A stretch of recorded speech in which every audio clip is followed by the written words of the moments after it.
and the discovery of a stable layer of chalk marl below the seabed made this fantastic tunnel more feasible. Okay, so it's in the ground under the ocean. So it's not just a tube that's in the water. We all know there's a giant tunnel across the English Channel, right? It goes from England to France. What we don't know is how is the thing built. So we're going to find out today. We got a video called How the World's Longest Underwater Tunnel Was Built. Alex Gendler, he must be the one that's talking about it. It's on the channel Ted Ed. Go ahead and hit like if you want. There's a link to the original video and all that good stuff down in the description. So we're going to find out how the world's longest underwater tunnel was built. Yeah, it's interesting. I didn't know, I mean, I don't even know how many underwater tunnels there are, but I didn't realize it was the longest one until I pulled up this video, actually. But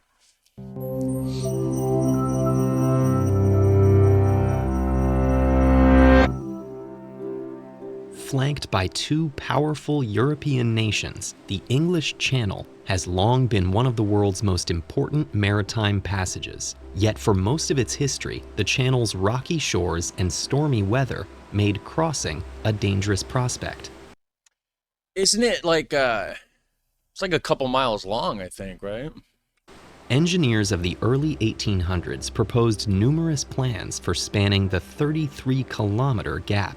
Their designs included artificial islands linked by bridges, submerged tubes suspended from floating platforms, and an underwater passage more than twice the length of any existing tunnel. A submerged platform supported by floating bit? That just seems like too much moving. Like, why would you want it to float and move with the water when you got like storm weather and like the waves are sloshing all about? That just sounds not like somewhere I'd want to be driving a car. In the middle of a storm? Nope. The tunnel's probably the better choice, right? By the end of the century, this last proposal had captured European imagination.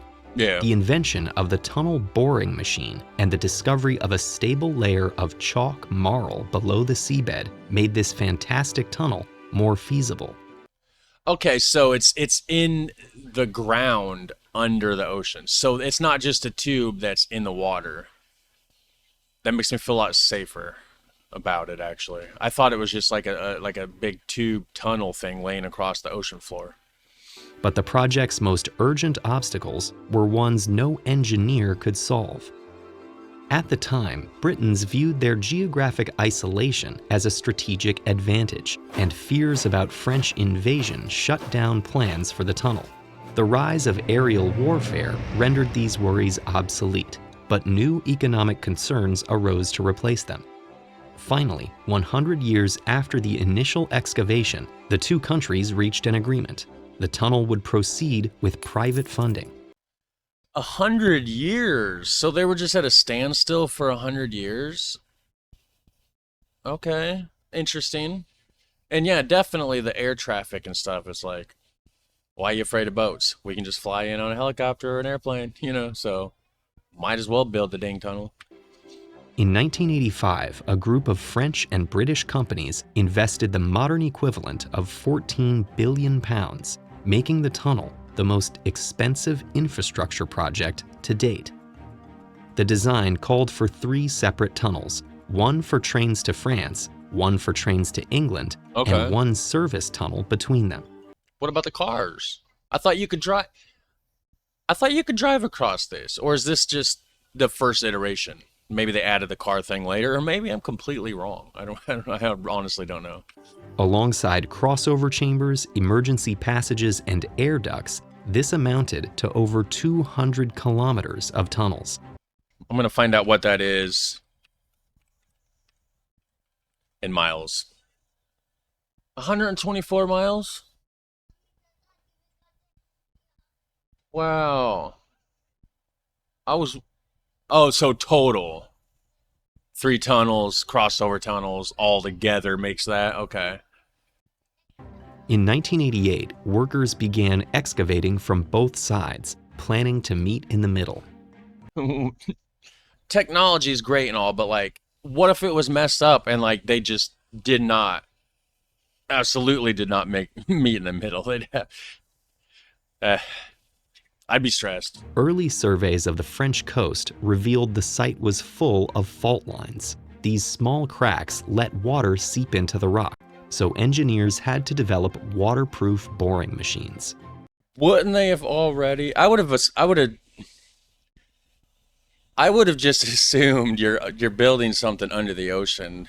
I would have just started with a under with a waterproof.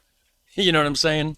The British anticipated drier conditions and forged ahead with regular borers. Okay. But only months into the work, water flooded in through undetected fissures. To drill in this wet chalk, the British had to use grout to seal the cracks created in the borer's wake, and Really? even work ahead of the main borer to reinforce the chalk about to be drilled. With these What? obstacles behind them, both teams began drilling at full speed. Boring machines weighing up to 1,300 tons drilled at nearly 3.5 meters per hour. As they dug, they installed lining rings to stabilize the tunnel behind them, making way for support wagons following each machine. Even at top speed, work had to proceed carefully.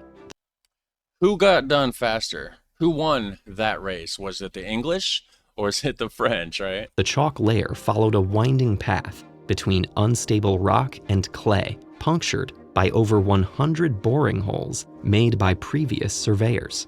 How do they Furthermore, when they're going down at an angle?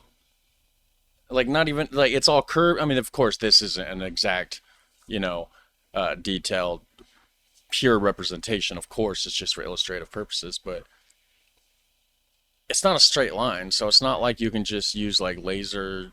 I don't even know how they would line that up. Maybe GPS or something. I don't know.